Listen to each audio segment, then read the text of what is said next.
Caller రెడీగా ఉన్నారు, మాట్లాడదాం. హలో అండి, నమస్తే. నమస్తే మ్యామ్. నమస్తే, మీ పేరండి? నా పేరు లలిత మ్యామ్. లలిత గారు మాట్లాడండి. సార్తో మీకు ఇంగ్లీష్ గురించి ఏ డౌట్ ఉన్నా మాట్లాడండి. లలిత గారు గుడ్ ఈవినింగ్ అండి. నమస్తే సార్. నమస్తే అమ్మా.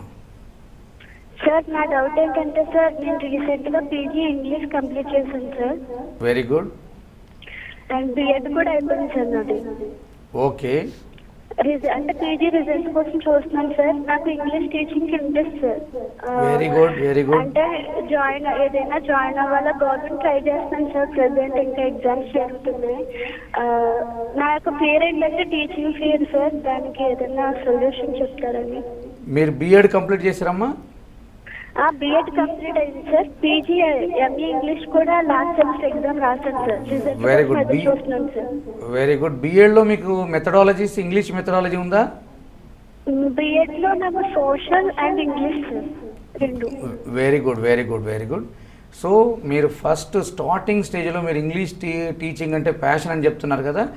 నేనేమంటానంటే ఫస్ట్ డైరెక్ట్గా హై స్కూల్ టీచ్ చేయకుండా 1 or 2 years primary section teaching చేస్తూ నాలెడ్జ్ని, ఇంగ్లీష్ నాలెడ్జ్ని డెవలప్ చేసుకుంటూనే డెమాన్స్ట్రేషన్ స్కిల్స్ని, అంటే ఎలా మనం ప్రదర్శిస్తున్నాం క్లాస్లో, ఎలా టీచ్ చేస్తున్నాము, ఆ బోధనా పద్ధతుల మెలకువలు నేర్చుకుంటే ఈజీ అవుతుంది. కానీ ప్రాక్టికల్గా మీరు ఏం చేయండి అంటే 3rd class, 4th class, 5th class నుంచి స్టార్ట్ చేస్తే చాలా బాగుంటుంది.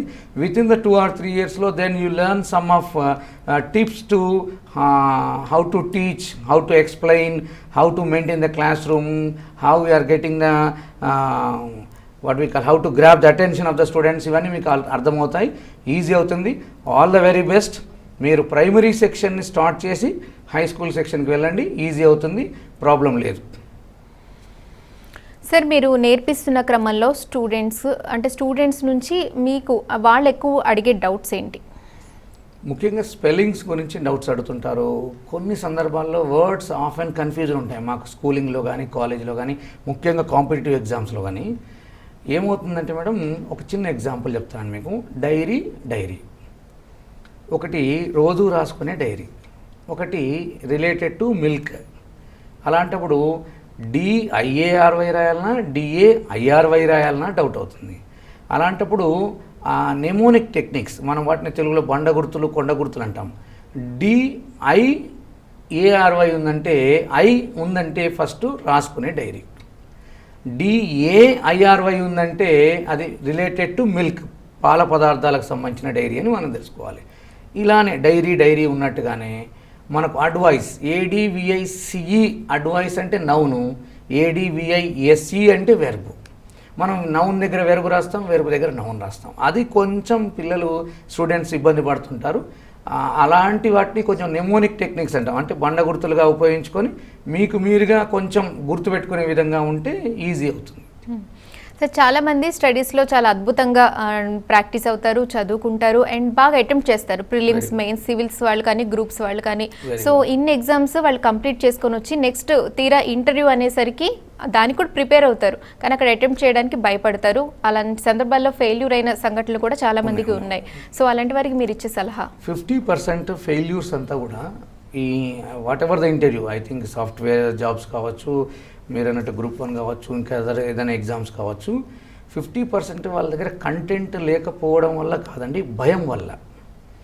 వాళ్ళు అక్కడ ఉన్న వాళ్ళు ఏమడుగుతారో, హూ ఆర్ ఇన్ ద చైర్లో ఉన్న వాళ్ళు ఏమడుగుతారో అనే చిన్న భయం వల్ల వాళ్ళు ఏం చేస్తుంటారంటే నేర్చుకున్నది కానీ ముందు మర్చిపోతారు, వాళ్ళ దగ్గర ఉన్న కంటెంట్ కూడా మర్చిపోతారు, ఎక్స్ప్రెస్ చేయడానికి ఇబ్బంది పడుతుంటారు. నేను అనేది ఏంటంటే, what ever you know, whenever they ask a question, whatever you know, please speak out, whether it is right or wrong.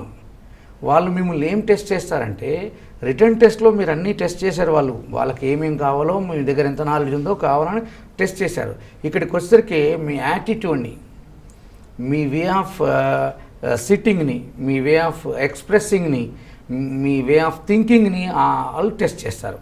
Me emotions test చేస్తారు.